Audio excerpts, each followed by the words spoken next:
Cadillac, first driver deal done. Cadillac have done their first driver deal for the 2026 season.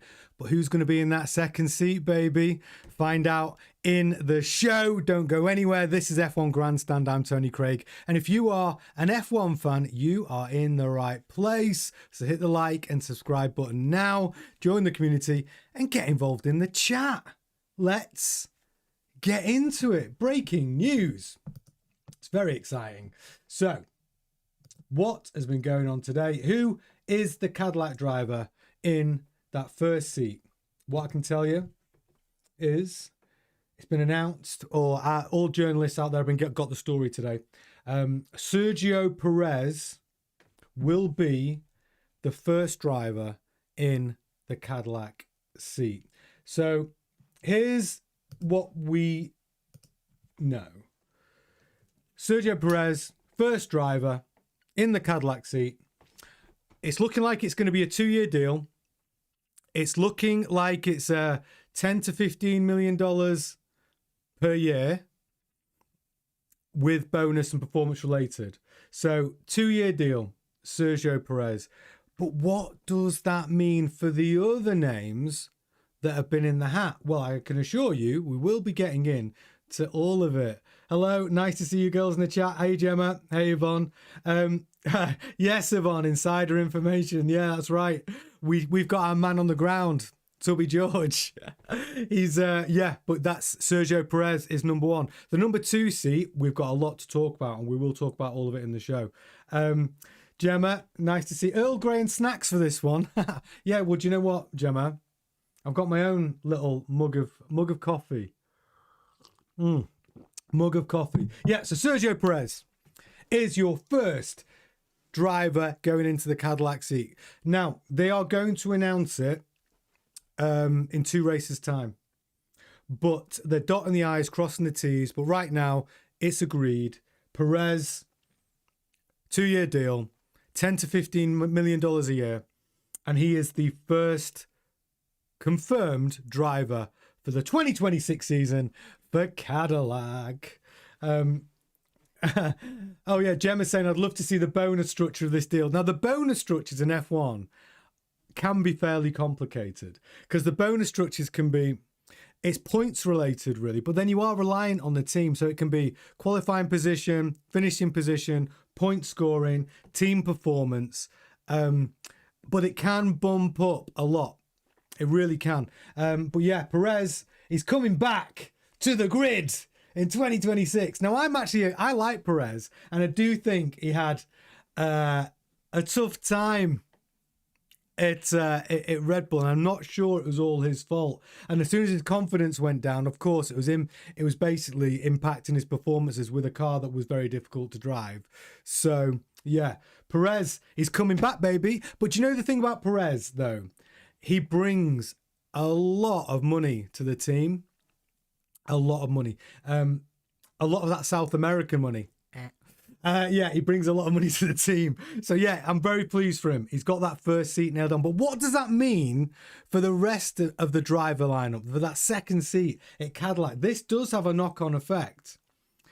Yeah, so the end of the European races then. Basically, what does it mean for the rest of the other contenders? Because we'll be talking about, I'll tell you, we're going to be talking about Filipe Drugovich, we're going to be talking about Jack Crawford, and we're going to be talking about Valtteri Bottas. These are the final 3 drivers who are actually in line for that second driver seat. And we do have some exclusive news on 2 of them. So let's get into it. So let's talk about Sergio Perez, because listen, this is his day. This is Perez's day, back in F1 when they thought it may never happen. Well, he is back, baby. He's back, and he's going to be back in a Cadillac. So I'm just going to go through a couple of his highlights. So why did they choose Perez? Well, first of all, not only does he bring a shit ton of money with him to the team, he's had, out of all the races he's entered, the key stats, in my opinion, are podiums, 13.8%. Let's call it 14% of the races he's entered, he's been on the podium. But this is the really important stat. for a new team in Formula One. What is the percentage of races he scored points? Because the most important thing about a new team is finishing a race and scoring points. And I can tell you that 66.9, so 67% of his races, he's been in the points. And you've got to bear in mind, he's not just driven for Red Bull. You know, this is when he was driving for Racing Point, when he was driving for Force India, and when he was driving for McLaren and Sauber. So all of those seasons with all of those teams, all of those Grand Prix, 67% of those races, he scored points.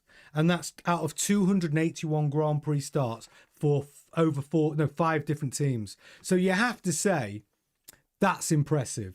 That's an impressive stat when you're looking to choose your first driver for a team who is brand new. Yes, Yvonne, it is good to see Sergio back. If Red Bull listened to him when the team wouldn't, well, they wouldn't be where they are right now. Good point. See, Perez is a good driver, but like all drivers, they all drive on confidence. So as soon as you are the worst driver in the team, you got your teammates Max Verstappen scoring points for fun, really embarrassing you, then your confidence goes down, and and it's honestly not nailed on that Perez had the same car as Verstappen. We've seen that this season with Yuki Tsunoda. You know, Max had basically a different car to Yuki. That's the truth. So, you know, same thing's going on with Perez. And actually, just on that really quickly before I get on to the drivers, if you heard Pierre Gasly talk this week, he let slip when he had his shot in a Red Bull. Same situation. He was not treated equally, and he had a worse car than Max. Just throwing it out there. That's the T on Red Bull. So that's why Perez has got that seat. Now, I know we're going to say, well, what about Bottas? I'm coming to him, and we will do a direct comparison on stats. But next up, the next driver is in line for that number 2 seat. You know, this is an F2 championship winner, Filip Drugovich. He won the championship in F2 in 2022. He then was the first driver in the Aston Martin Racing sort of academy, and he's been there ever since. Really, he has raced in other formulas, but you know he's raced in, well, he's been racing quite a lot of formulas, and he's done okay. But his main thing is as the test driver at Aston Martin, when he's had the opportunity to show what he can do in the Aston Martin, he's been quick. He's been as quick as Lance, and he's been as quick as Fernando. And he has impressed a lot of people in the F1 grid. The thing is, though, he's 25 years old. Now, that's not old, but to get your sort of rookie season in F1, 25 is quite old. To go from being a test driver to being a lead driver in an F1 team, 25 is pretty old, honestly. So that's something to consider. Now, Cadillac like him. They know he's quick. He's won the F2 championship. He doesn't bring quite as much money as perhaps our next option, but his stats are pretty good. Like, to win the F2, if you think about it, to win the F2 championship, you are not slow, right? You're a fast driver, and it's the closest thing to an F1 car. But here's the question. He won the F2 championship in 2022. We're in 2025, and he hasn't got on the grid yet. And whether that's his fault or not, you can't help but ask the question: why has he not got a drive in F1 3 years after winning the F2 championship? And it's a fair point. Do you think that will put Cadillac off? Do you think that puts other teams off? Because Aston Martin, they know 2026 they're going with Fernando Alonso, and they know they're going with Lance Stroll. So he's definitely not getting a drive in Aston Martin next year.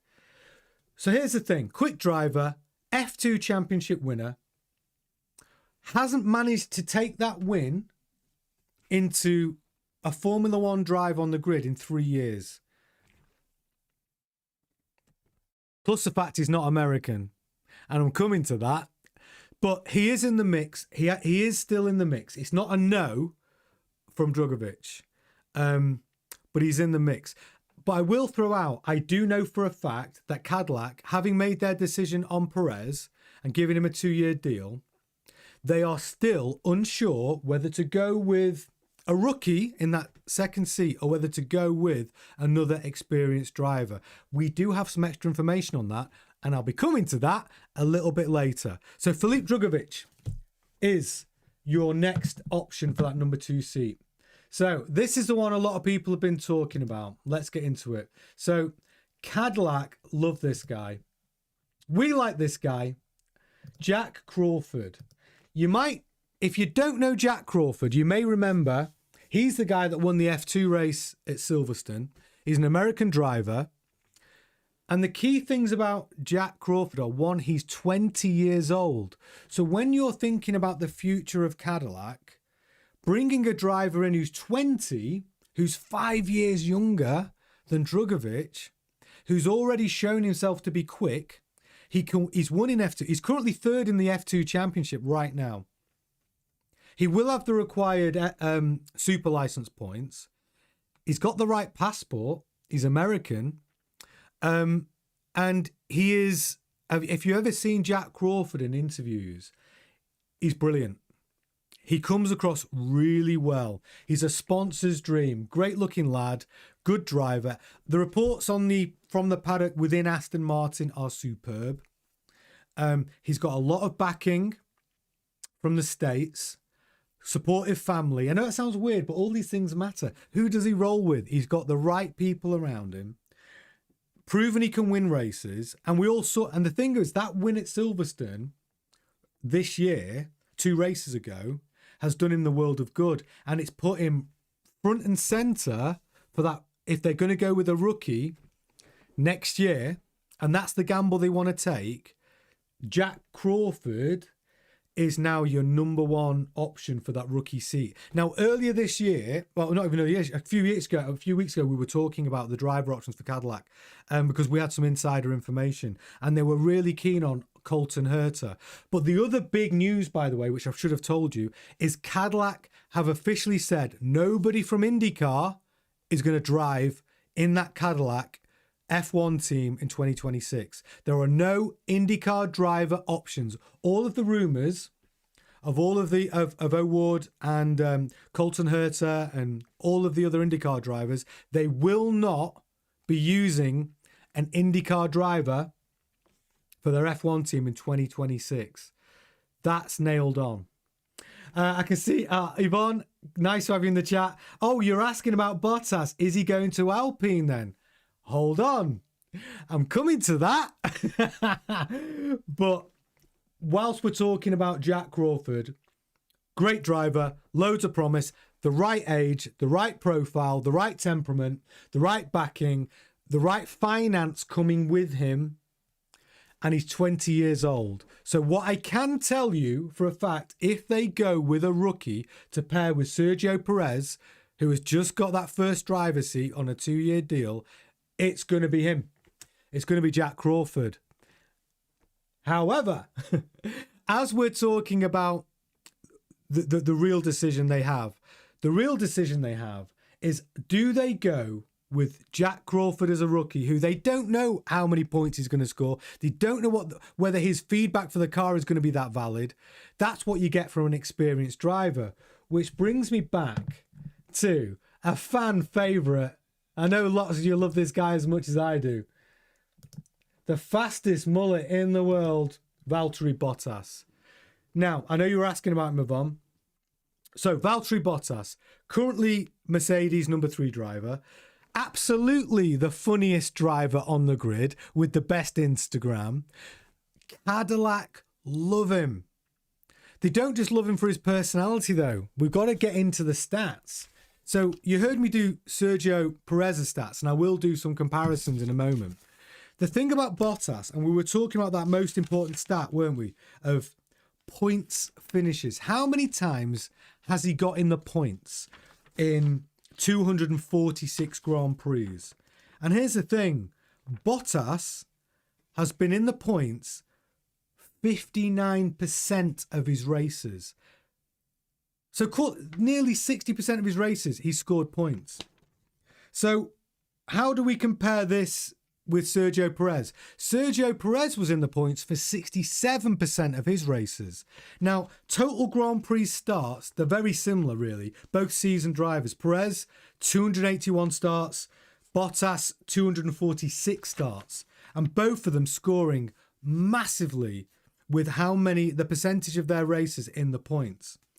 But this is where it's a bit more interesting. Podiums for Bottas, 27.24% of his races he's on a podium. Whereas Perez, podiums, 13.68% of the times he was on a podium. So what does that tell us? Well, that tells us obviously that Bottas has been in the top 3 positions more times than Perez from a percentage point of view for the amount of races he's entered. But this is what you've got to consider. Bottas has driven for Sauber, Mercedes, and Williams. That's 3 teams. Whereas Perez has driven for Red Bull, Racing Point, Force India, McLaren, and Sauber. So you've got a larger amount of teams he's driven for, and some of those teams are different in difference in car performance. So when you look at Perez's, so I think that the true way to judge these drivers, actually, it's not about podiums, because some cars are not capable of a podium, but you could argue that most cars driven by a good driver will get you in the points, whether it's 1 point or 2 points. And that's the most important thing for Cadillac. Can these drivers score points? There's a lot of drivers who are in a good team that might get podiums, but they're unable to get points in the lower teams. They crash out, push the car too hard. Million reasons they haven't got the experience to bring the car home. Now, both of these drivers, Perez, who's got the seat, and Bottas, bring the car home and score points. So this is why we've got a dilemma. I know that at Silverstone Grand Prix, there was a conversation between Cadillac and Bottas, and there was a handshake between Cadillac and Bottas where Bottas said, "I will drive for you next season." A handshake gentleman's agreement. So have Cadillac done a U-turn on having 2 experienced drivers, and their third driver being maybe a Jack Crawford, so he can do a season in the reserve, that reserve seat, get lots and lots of testing done. He can do the FP1, he can do the free practice 1 in each Grand Prix, and he can get his experience up. So this is the dilemma they've got. They've got 2 brilliant experienced drivers, both 35 years old, both can bring the car home in the points. They've got stats of like over 60% of the time. Or do they go with 1 experienced driver and 1 rookie? I think Cadillac have been throwing people off the scent, saying that they're going to go with a rookie driver along with Perez. Perez is nailed on, 2-year deal. They've left enough money in their budget to go with 2 experienced drivers. Bottas is going to cost them another 10 million a year. So if they've got a driver budget of $30 to $40 million a year, they'll get both of those drivers. Perez is going to be around the 10 to 15 plus bonuses. Bottas will be about the same. They'll be well within the driver budget. That's why they can't go and get, a superstar driver. 1, the car isn't going to be good enough, and 2, they can't pay the money for the elite drivers. But I know they do have budget for 2 good drivers. So here's my question to all of you watching right now. Do you believe that Cadillac will go with Jack Crawford in that second seat as a rookie driver to go alongside Perez? Or do you think they'll honour the handshake agreement with Bottas and go with 2 seasoned drivers? Get in the chat and let me know what you think. Okay, James, welcome to the chat. Every time I look at that Bottas, I think of Talladega Nights. Thanks for the comment, James. If you've not seen Talladega Nights, Will Ferrell used to watch it. It's good. He does look like a NASCAR driver, right? I know. He's got the mullet. He's got everything going on. He's got the personality. He looks like a NASCAR driver, but he is an F1 driver, I assure you. Yvonne says that she never knew Bottas is 35. Yeah. It's because he looks so young. It's the hair. No, trust me. Bottas, 35, 246 Grand Prix, very experienced. But if you watch his Instagram, he's 35 going on 20. He's hilarious. He's just so full of fun. And do you know what? Let's not forget, Bottas is still quick, because when we talk about his podium finishes, and he's finished on the podium 27.24% of the time. Well, he's quick, and he's still quick. He's still quick in that Mercedes. The thing is, he's probably, honestly, if you did a direct comparison between Bottas and Kimi Antonelli, I would bet my bottom dollar that Bottas is quicker than Kimi Antonelli on a lap. I think he is.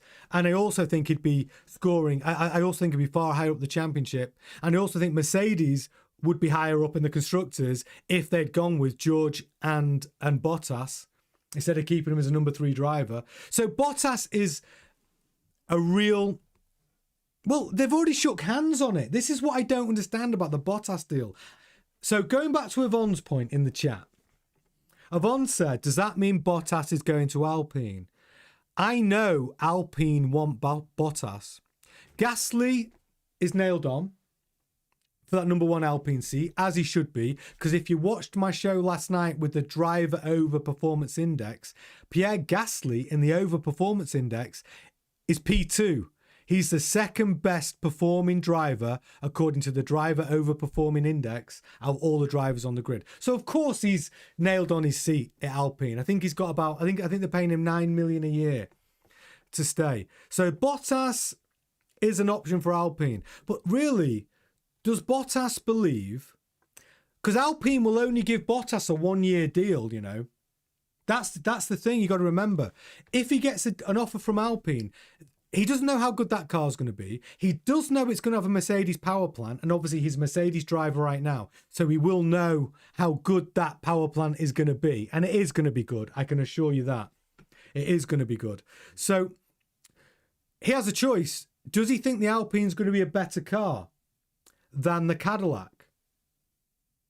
Because we don't know. You have to factor in, we're in a completely new era of Formula One, of brand new platform of cars, huge rule changes. So you don't know which car is going to come out with a super competitive car. Cadillac, I mean, look, I've said it numerous times.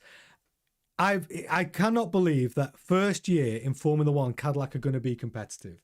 I hate to say it, but I could be wrong. This is Cadillac.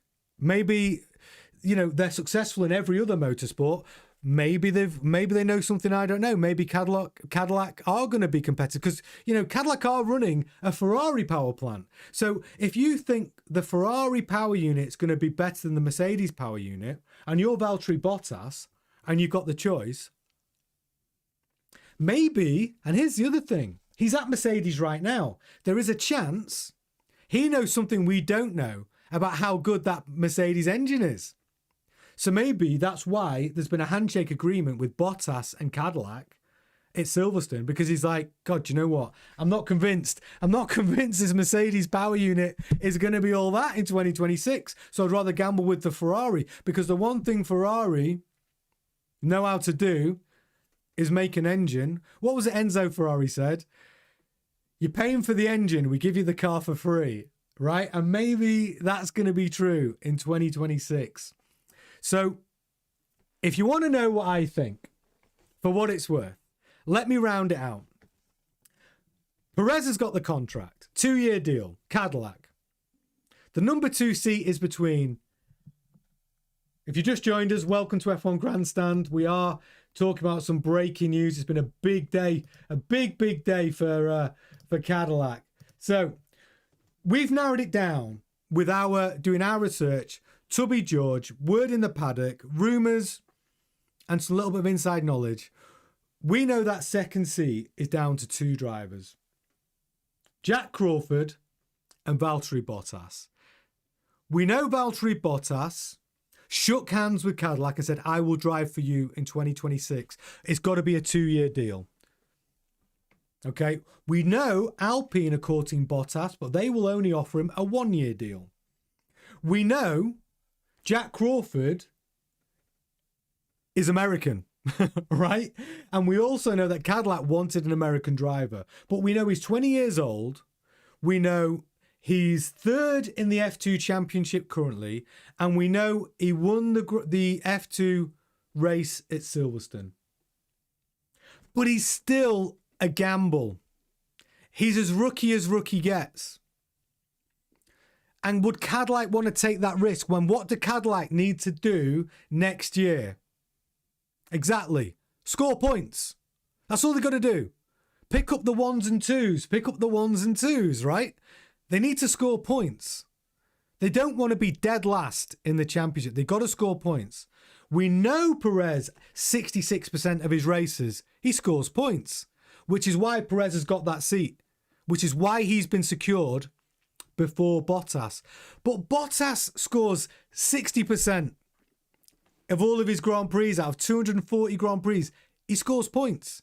Now, the thing with a rookie is, as we've seen this season from Oliver Behrman, from Franco Colapinto, what do they struggle to do? Bring the car home.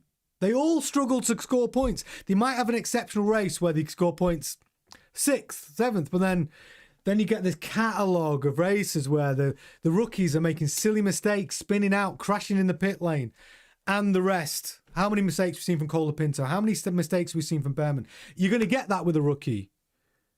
And you're going to miss out on those point-scoring opportunities. So that's the decision that Loudon over at Cadillac has right now.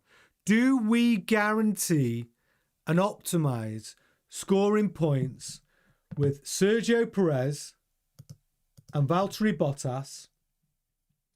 Or do we groom our future superstar, which is Jack Crawford? And that's the decision they've got. And they've been making noises because they want to throw everyone off the scent. They've been making noises as if to say, well, you know, we want to go with a rookie. We want to go with a rookie. I'm going to tell you where I think it stands. I think they're going to bring a rookie into that third seat. I think they're going to be sensible and go for points. So Perez is nailed on. We know that, confirmed today. They will announce it in Italy. Bottas will be the second driver. I'm not saying they've told me this. I'm not saying this is announced like we've had with Perez today. I'm not saying this has been leaked. I'm just saying, joining a couple of the dots. In my opinion, it'll be Bottas in that second seat, and Jack Crawford will be the number 3 driver, where he learns the platform, learns the car, does a year of testing. He's 20 years old. And then I think we'll see him maybe in 2 years. And I think Bottas is going to want a 2-year deal just like Perez. But the big news today, if you've just joined us here on F1 Grandstand, deal done. Sergio Perez is your very first Cadillac driver for 2026. How do you feel about it? I'm going to get to the chat. Okay, Yvonne. Oh, thanks for getting... Yeah, Yvonne is saying that Jack should be the third driver. You agree with me? I love that. Gemma, in the chat, it's straight from the playbook if they go with that combo. Gemma, are you talking about the Perez-Bottas combo? I agree. If I'm running an F1 team and it's my first season in Formula One and I'm Cadillac, as much as I would love to have an American driver in an American car, I've got to get points. I've got to get points in that first season. I will not risk being a laughingstock in F1 and finishing dead last. Anything above dead last for Cadillac is a win. That's where we're expecting Cadillac. We're expecting them to be the worst team on the grid. So, 2 experienced drivers with the stats that I've shown you of over 60% and 67% for Perez of in the points of all their Grand Prix. I'm taking that. I am banking those points. I have to do that. So as much as they don't want everyone to know that they're doing that, because they haven't got Bottas, they've got a handshake with Bottas, but we will see the driver announcement in 2 Grand Prix time. Perez is nailed on. That's leaked out. We know that's happening. The next one will be Bottas, and the third driver will be Jack Crawford. Now, unless Bottas makes a choice to take the Alpine offer, If he does, if Bottas chooses to take the Alpine offer next season, then we may see Jack Crawford in that second seat. I think the decision's going to be Bottas's to make. But I do know that Bottas has shaken the hand of Cadillac and said, I will be your driver next season. And I know that happened at Silverstone. My man Tubby George, he was there. He know it happened. So that's the situation. But what do you think? We've got Gemma's in the chat. Gemma's talking about giving away cinema tickets. Well, if it's to the F1 movie, then yeah, we'll take them. What else is going on? James Allen in the chat. We've got Yvonne in the chat. Get in the chat. Tell me what you have to say. It's very important because, you know, when these things are announced and the way they're announced, how they leak it out, you know, I think it's good news for Cadillac to have leaked out this news today. I think it was the right move because Cadillac need to show that they mean business, and securing Perez on a 2-year contract was the right thing to do, because we've all been going like, what is going on with Cadillac? Like, have they even got a car? Have they even built a car yet? So yeah, breaking news: Perez deal done. The next deal, I believe we're going to see the fastest mullet in the world, Valtteri Bottas. If he chooses to take the Alpine deal, then it won't be Bottas. It's going to be this guy. It's going to be Jack Crawford. And that's the tea. And that is your breaking news, ladies and gentlemen. Yeah, we've had it on good authority that that's how it's going to play out. So yeah, I hope that's excited you. I hope this is making you excited. Cadillac, more news to come out, but there you go. First driver nailed on for Cadillac 2026, Sergio Perez. We believe the second driver is going to be Bottas, and they are going to go with experience. If Bottas decides to take the Alpine offer, Jack Crawford may move into that second seat. But the other big news is, guaranteed, no IndyCar drivers will be driving for Cadillac in 2026. All of the IndyCar option drivers are off the table.